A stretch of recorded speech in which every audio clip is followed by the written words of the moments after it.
I'm 81 years old, and I want to tell you something I didn't understand until very recently. Most of my relationships didn't end with shouting or slammed doors. They didn't end with betrayal or one terrible moment. They ended quietly, so quietly that for years I told myself nothing was wrong.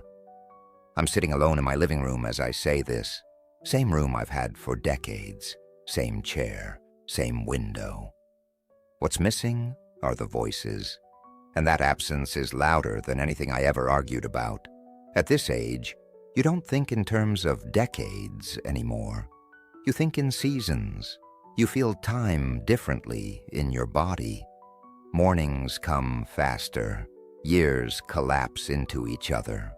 And when things slow down enough, you finally hear the truth you spent a lifetime avoiding.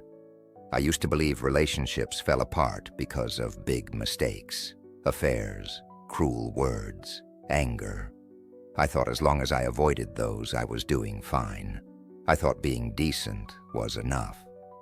It wasn't. When I was younger, I was busy. Not in a dramatic way, just occupied. Work, responsibilities, routines, the kind of life people respect. I wasn't reckless. I showed up. I paid bills. I stayed out of trouble. From the outside, I looked solid, reliable, and I was proud of that. In my 30s and 40s, my days blurred together.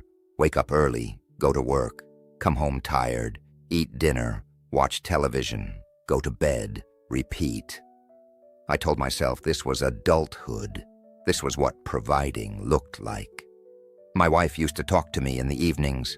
Nothing heavy at first, just small things, things that happened during the day, thoughts she had, worries, hopes. I listened with half my attention. I nodded. I answered when necessary. I thought that counted. I didn't realize those moments were invitations. I told myself there would be time later, when work slowed down, when things were more stable, when we weren't so tired. I believed closeness could be postponed without consequence. That belief cost me everything. The first thing to go wasn't love. It was curiosity. I stopped asking questions, not because I didn't care, but because I assumed I already knew her. After 20 years, I thought I understood everything there was to understand. People change quietly. If you're not paying attention, you miss it. She became more reserved. I noticed, but I didn't investigate. I told myself it was stress, or age, or just a phase. I didn't sit with her discomfort. I didn't make space for it. I kept living as if nothing required adjustment. Our conversations became practical. Schedules, groceries, appointments, logistics. We ran a household efficiently. We just didn't share ourselves anymore. And here's the part that's hard to admit. I didn't feel alarmed. I felt comfortable. Silence can feel peaceful when you don't realize it's actually distance. Friendships faded the same way. I had friends I'd known for years, men I worked with, men I trusted. We used to talk about life, about fears, about things that kept us up at night. Over time, those conversations turned into updates, short exchanges, occasional jokes. I stopped reaching out first, not intentionally. I just assumed we'd pick up where we left off. That's what history was for, I thought, a substitute for effort. It isn't. One by one, those connections loosened. No arguments, no falling out, just fewer calls, longer gaps, eventually nothing at all. When my children were young, I told myself I was doing everything for them, working late, taking extra responsibility, being dependable. I thought love was proven through sacrifice. What I didn't see was what I was sacrificing. I missed ordinary moments, bedtime conversations, random questions, the small things children share when they feel safe and unhurried. I was there physically. I just wasn't present in the way that leaves a mark. They grew up without resenting me. That's the strange part. They adapted. Children always do.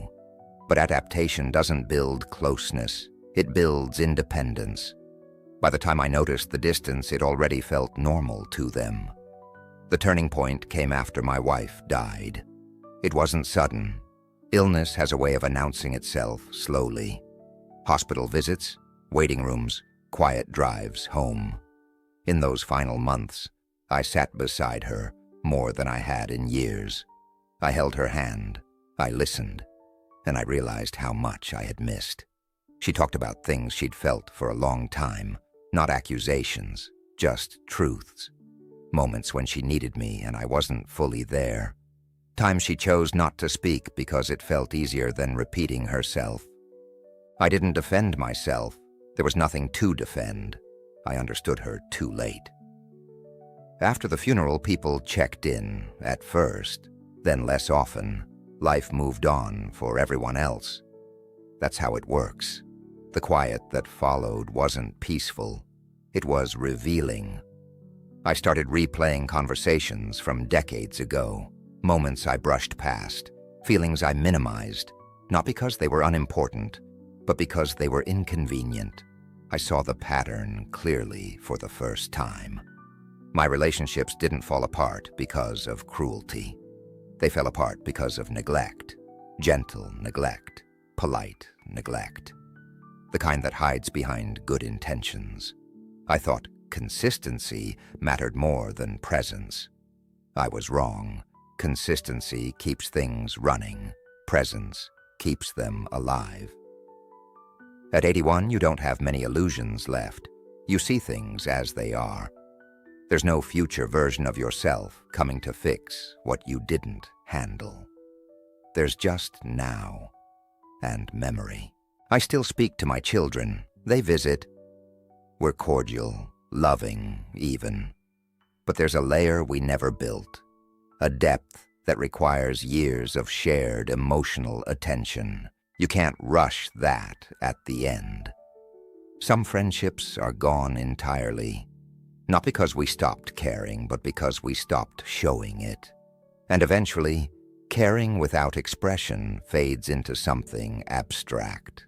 Loneliness in old age isn't always about being alone. It's about realizing how many connections were available to you and how gently you let them slip. If you're listening to this and you're younger, I want you to understand something without feeling accused. Most of the damage in relationships doesn't come from bad people. It comes from distracted people, from tired people, from people who believe love can survive on intention alone. It can't. Relationships need maintenance the same way bodies do. Small, regular attention, listening when it's easier to look away, speaking when silence feels more convenient. I don't blame my younger self. He was doing what he thought was right. He was trying to be responsible. He just misunderstood what responsibility meant. Providing isn't the same as participating. Being around isn't the same as being available. If I could sit across from you right now, I wouldn't tell you to overhaul your life. I wouldn't tell you to quit your job or make dramatic changes. I'd tell you to notice who's talking to you and who you're really hearing. I'd tell you to respond when someone reaches out, even if it feels small, especially if it feels small. Those are the threads that hold things together. I'd tell you that if someone feels distant, it's rarely sudden. It's usually a long process of unmet moments. And I'd tell you this, quietly, without drama. The people in your life don't need a better version of you someday. They need your attention now. I'm 81. My time is limited. I don't say that with fear, just clarity. There are people I loved deeply, still love. And yet, our connection exists mostly in memory. That's the part I wish I'd understood sooner. Relationships don't collapse. They thin out, slowly, until one day you realize there's nothing left to hold. If this made you think of someone, maybe that's worth paying attention to. Not because you're running out of time like I am, but because time has a way of moving faster than it feels. I don't have many chances left to rebuild what I didn't maintain. You might. That's all I wanted to say. There's something else I didn't understand until the years became short. You don't lose people all at once. You lose them in inches. It happens in the moments you decide to stay quiet instead of asking a hard question. In the evenings you choose rest over connection, in the assumption that love will wait patiently while you handle everything else first. I used to believe silence was harmless, that not arguing meant peace, that giving space was the same as giving care. But silence has weight, and space, when left unattended, turns into distance. I remember specific moments now, ordinary ones, nothing dramatic. My wife sitting at the table after dinner, staring at nothing in particular. She wasn't asking for advice. She wasn't even asking for comfort. She was asking to be noticed. I asked her if something was wrong. She said no, and I accepted that answer too quickly. What I didn't understand then is that people stop explaining when they feel unheard. They don't stop needing, they stop trying. That's the most dangerous stage of any relationship. Not anger, not conflict, resignation. By the time someone withdraws emotionally, they've already waited a long time. I see it clearly now because I've had so much time to think. Time is generous like that when it's almost gone. After my wife passed, I went through old letters, notes she had written, cards she saved, small reminders of how much effort she once put into us. I realized how uneven things had become. She was reaching, I was maintaining. And maintenance isn't love. It's preservation of structure, not of connection. I don't say this to paint myself as cruel. I wasn't. I just wasn't fully present. Present sounds simple until you realize how rare it actually is. Being present means letting go of your internal list while someone is speaking. It means allowing their concerns to interrupt your sense of control. It means treating emotional moments as urgent, not optional. I postponed that kind of attention because I thought there would always be another chance. Another evening, another weekend, another phase of life where things would slow down. They never did. Life doesn't slow down. It only ends. And when it does, it leaves you alone with the truth of how you lived. In my 80s, people don't ask me about my career anymore. They don't ask what I achieved or what I owned. They ask about people. Did you love deeply?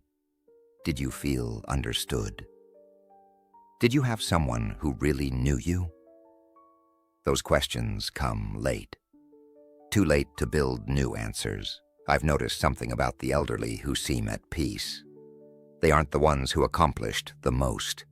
They're the ones who stayed emotionally available even when it was inconvenient. They called when it felt awkward. They apologized when they didn't fully understand why. They listened without fixing. I thought strength meant endurance. I was wrong. Strength is responsiveness. If someone in your life feels distant, don't assume they'll always be there. Distance is rarely a phase. It's usually a signal, and signals are meant to be answered. I wish I had known that love isn't proven by longevity alone. Time together doesn't guarantee intimacy. Only attention does. I sit here now, surrounded by objects that tell a story of a full life. But objects don't talk back. They don't remember you. They don't forgive. People do. But only if you stay close enough. I don't regret my entire life. There was joy. There was meaning, but there were also avoidable losses, and those are the ones that stay with you. If I sound calm, it's because panic doesn't change the past. Clarity is all that's left. I don't have many conversations like this anymore. Most days are quiet, predictable, and I've learned to live with that. But if my words reach you while your life is still loud, still crowded, still full of people who want something from you, then maybe this wasn't for nothing. Don't wait for a crisis to listen. Don't wait for absence to recognize presence. Don't assume love will remain intact without care. One day, you'll sit where I am, and you'll understand everything I'm saying without effort. I just hope, for your sake, you don't have to understand it this late.